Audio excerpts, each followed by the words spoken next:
खबरों में आगे बढ़ेंगे। जयपुर से बड़ी खबर मिल रही है। एसएमएस अस्पताल के यूनिट हेड डॉक्टर राजेंद्र मांडिया के वार्ड 3H में गिरा प्लास्टर। आपको बता दें कि आखिर कब खुलेगी एसएमएस प्रशासन की आंख, ये सवाल हम पूछ रहे हैं और सवाल जिम्मेदारों से कि ये हादसा हुआ है। अगर इसमें कोई जनहानि हो जाती तो जिम्मेदार कौन होता। 2 मरीजों पर गिरा प्लास्टर, मरीज रिंकू, मरीज राकेश के ऊपर गिरा प्लास्टर। आप देखिए किस तरह से मरीजों की जान जोखिम में है। मरीज रिंकू के गले में गांठ का ऑपरेशन के लिए हुआ था भर्ती और मरीज राकेश लीवर में चोट होने के चलते हाल ही में हुआ था उसका ऑपरेशन। इमरजेंसी के ऊपर सर्जरी विभाग के 3H वार्ड की घटना है। वहीं प्लास्टर का मलबा इतना गिरते ही टूट गए मरीजों के बेड। वहीं सिर पर गंभीर चोट के कारण ओटी में ले जाकर लगाए गए टांके। मरीज को सर्जिकल आईसीयू में किया शिफ्ट। फिलहाल मरीज की स्थिति है अब स्थिर। जब चिकित्सा शिक्षा सचिव दे चुके हैं पीडब्ल्यूडी अफसर को निरीक्षण करने के निर्देश, उसके बावजूद क्यों हो रही है आए दिन प्लास्टर गिरने की घटना सामने आ रही है। इससे पहले न्यू 2D वार्ड में गिरा था प्लास्टर और धनवंतरी में फॉल सीलिंग गिरने का मामला सामने आया था। 2 मरीज जो कि पहले से ही अपने ट्रीटमेंट के लिए थे यहाँ पर, उनके ऊपर ये प्लास्टर गिरा। सर्जिकल वार्ड में ले जाकर टांके लगाने पड़े।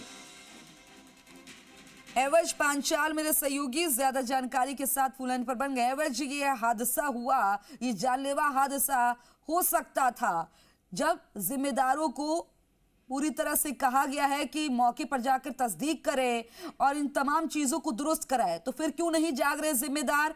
किस हादसे का इंतजार किया जा रहा है और इस हादसे का जिम्मेदार कौन। देखिएगा खुशबू, ये प्रदेश का सबसे बड़ा अस्पताल है जहाँ पे 10,000 की ओपीडी डेली होती है। अगर अंदाजा लगाएं तो साल के 1,20,000 जो लोग हैं वो यहाँ पे आते हैं और इलाज कराते हैं और घर जाते हैं। लेकिन लगातार फोर सीलिंग की घटनाएं आम बात हो गई है। और इस बार की जो फोल सीलिंग की बात करोगे खुशबू आप, तो जो भरभरा के फोल सीलिंग गिरी है इस पे मरीज पे ही नहीं, यहाँ तक कि जो बेड थे 2 बेड वो भी टूट गए हैं। तो ऐसे में आप अंदाजा लगा सकते हैं कि किस तरीके से भारी भरकम फोर सीलिंग गिरी है। इससे पहले भी आईसीयू के अंदर जो नवनीत जो आईसीयू था वो चालू हुई, उसको 10 दिन हुए थे, उसमें भी फोर सीलिंग गिरी थी। पीडब्ल्यूडी विभाग को निर्देश दिए जा चुके हैं। जो शिक्षा सचिव है, इससे पहले 3 से 4 बार उन्होंने दौरा कर लिया।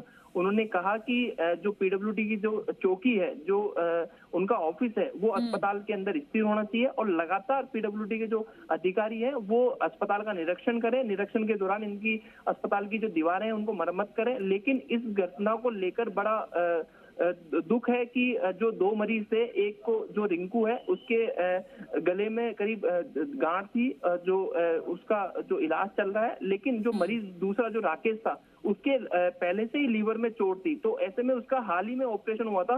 तो आप अंदाजा लगा सकते हैं कि किस तरीके से जो मरीज ने अपनी जान बचाई है। और उसके सिर पे करीब 4 से 5 टांके आए, होठ पर टांके आए। तो ऐसे में आनंद फानंद में उसको आईसीयू में शिफ्ट किया गया। हालांकि मरीज की स्थिति अभी स्थिर है। लेकिन खुशबू, इस तरीके से जो हादसे हैं वो एसएमएस अस्पताल प्रशासन के लिए आम बन गए। इससे पहले भी चिकित्सा विभाग ने कार्रवाई करी थी, जैसे कि जो आरयूएचएस अस्पताल के अंदर ओटी नहीं चल रहे थे, ओटी के अंदर आईसीयू नहीं चल रहे थे, उसको लेकर अधीक्षक को हटाया गया था। चिकित्सा विभाग ने कार्रवाई की थी। लेकिन बड़ी विचित्र स्थिति है खुशबू कि जो चिकित्सा विभाग इतना बड़ा प्लास्टर गिरने के बावजूद भी आंख बूंद कर बैठा है और अभी तक कोई कार्रवाई नहीं की। बिल्कुल, ये बड़ा सवाल है कि कब इस पर कार्रवाई की जाएगी, कब कुंभकर्णी नींद टूटेगी और ये मरीजों की जान के साथ खिलवाड़ कब बंद होगा। जानकारी साझा करने के लिए एवज आपका शुक्रिया।